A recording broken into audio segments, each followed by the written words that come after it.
देखें, बजट से पहले जो वो हर हफ्ते बजट दिया जा रहा है पेट्रोल की सूरत में, आटे को महंगा करने की सूरत में, घी को 650 रुपये करने की सूरत में, इसके बाद भी ऐसे करें, एक कसाई की तरह एक टोका गवर्नमेंट ले ले, वक्त इक़्तिदार वक्त की गवर्नमेंट है, और गरीबों की गर्दन ही उड़ा दें, तो बेहतर ये होगा कि ना गरीब होंगे, ना रोना धोना इस मुल्क में होगा, ना हम इनके आगे रोएंगे, क्योंकि इनके आगे रोने से तो बेहतर है अल्लाह हमें वो दिन ना दिखाए इन जैसे लोग इक़्तिदारों में आएँ, कोई भी हो। मैं अक्रॉस द बोर्ड किसी पार्टी का नाम नहीं लेता हूँ, जो भी इक़्तिदार में बैठा हुआ, खुदारा आपके इस चैनल के उससे कहता हूँ, मैसेज देता हूँ कि रहम खाएं पाकिस्तानियों पे, पाकिस्तानी कौम पे। जो हालत पहले ही हो गई है लोगों की, पहले वो इमरान खान का रोना रो रहे थे, वो अपनी मौत आप मर रहा था, अगर आप लोग उसको छोड़ देते तो आज वो शायद अगले वोट लेने उसके बंदे कहीं जाते किसी कॉन्स्टिट्यूंसी में, MNA MPS, तो वो ज़ीरो हो जाता। आवाम को उम्मीदें दिलाई, फिर हमेशा 40 साल की तरह, 70 साल की तरह कि ये नई गवर्नमेंट तब्दीली सरकार आई, इसने बेड़ा गर्क कर दिया, हम दोबारा पुराने पाकिस्तान में जाएंगे और आपको फिर से इंशाल्लाह रिलीफ देंगे, हर चीज़ में ये हो। तो मैं हाथ जोड़ के इस गवर्नमेंट से, फेडरल गवर्नमेंट हो चाहे वो सूबाई गवर्नमेंट हो, मैं कहता हूँ गरीब आदमी को आप लोग क्यों मौत के दाने पे ला के खड़ा कर दिया। खुदकुशियाँ हो रही हैं, परसों आपने देखा एक 3 बच्चियों को मार दिया बाप ने, और माँ का भी गला काट दिया, लोग नहरों में छलांगे मार रहे हैं, ये कर रहे हैं। तो ये कहाँ मामलात जाकर रुकेंगे? फिर पेट्रोल बढ़ेगा। पिछली गवर्नमेंट में IMF से हम ये नहीं करें, वो वहाँ चले गए, वो उस पर ब्लेम करता है, IMF के मोहताज हो गए, अभी फिर IMF से मिफ्ता इस्माइल की बातें।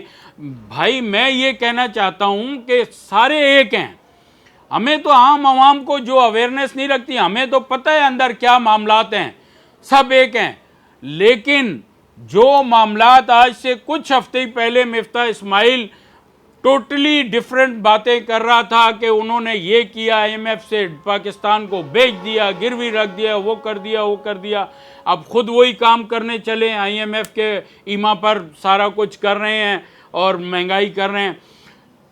इस मुल्क में खुदा के लिए आप इक़्तिदार में बैठे हुए, ऐवानों में बैठे हुए लोग ये समझ लें, जिस दिन रेवोल्यूशन इनकलाब आ गया,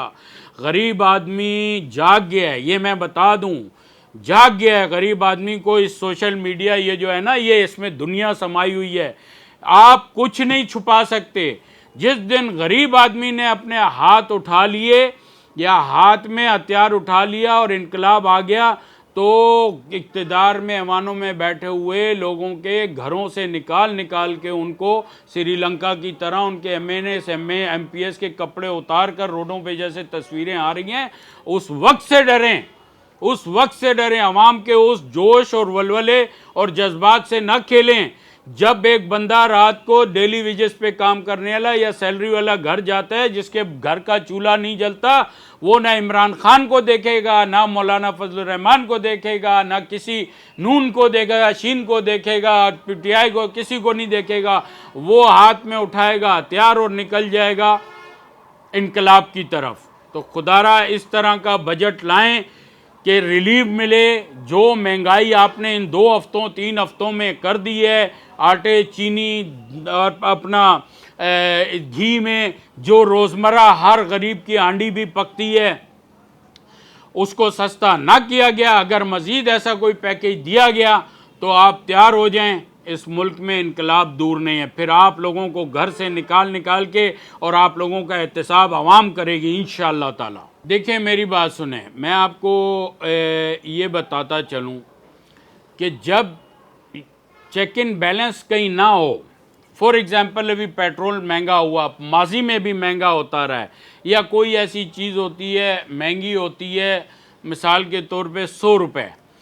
तो आगे नीचे वाले 100 रुपये का इम्पैक्ट आता है किसी चीज़ पे 2 रुपये पर kg। वो 2 रुपए नहीं, वो 10 रुपए महंगा कर देते हैं, 20 रुपए महंगा करते हैं, जबकि उस हिसाब से उसकी महंगाई का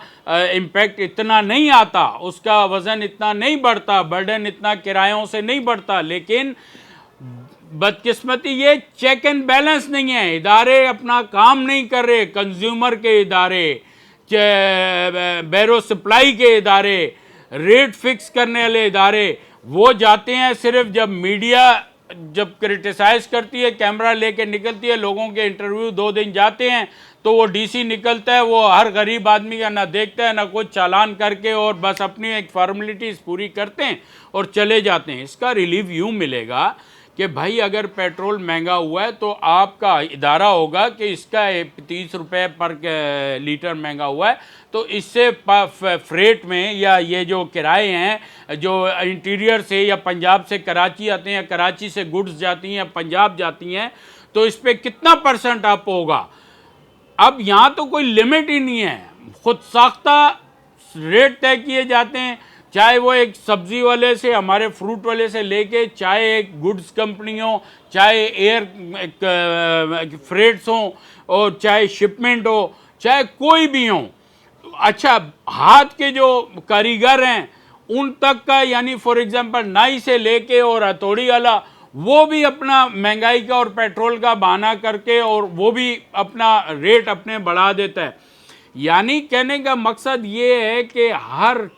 चीज़ पर एक इदारा बना हुआ है, हर सूबे में बना हुआ है, लेकिन वो अपना काम नहीं कर रहा है, वो अपने बैठे एसियों में आराम कर रहे हैं। यहाँ पे मुर्गी वाले से, गोश्त वाले से लेके हर जगह, आप यकीन करें, मैं अपनी आँखों से देखता हूँ और हमें अफसोस होता है, रोना आता है कि एक औरत गोश्त लेने आई तो उसने आधा पाव गोश्त लिया। एक मोअज़्ज़ज़ खातून बुरखे में थी, आधा पाव गोश्त यानी 2 बोटी,